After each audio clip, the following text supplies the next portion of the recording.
বাপেক কেৰাচিনৰ চাকি পুতেকে জ্বলাইছে বিজুলী বাতি পিতৃৰ অখণ্ড প্ৰতাপ পুত্ৰই বোলে নালাগে পিতৃৰ বাট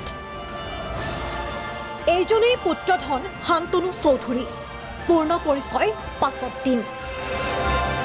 আগতে চাও হক শান্তনুৰ ফেচবুকৰ আপডেটছ আৰু কমেণ্ট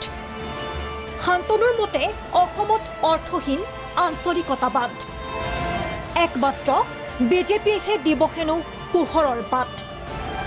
গতিকে ফেচবুকতে লিখিলে জয় শ্ৰীৰাম আনে দিলে নাছিল কথা শান্তনুৱে দিলে বাবেহে লাগিল লেঠা বঙাইগাঁৱত 1983ৰ পৰা বিধায়ক তথা ফণীভূষণ চৌধুৰীৰ পুত্ৰ শান্তনু মানে অসমত অগপৰ আঞ্চলিকতাবাদৰ ধ্বজাবাহী আৰু প্ৰাক্তন মন্ত্ৰী ফণীভূষণ চৌধুৰীৰ পুত্ৰ শান্তনু ফণীপুত্ৰ শান্তনুৰ আহ্বান অগপ এৰক বিজেপিলৈ আহক সেয়াও একেবাৰে ফেচবুকত সেয়াও আকৌ পৌৰ নিৰ্বাচনতে বিজেপিয়ে বঙাইগাঁওখন অগপৰ পৰা আজৰি অনাৰ পাছত 3 মাৰ্চ 2022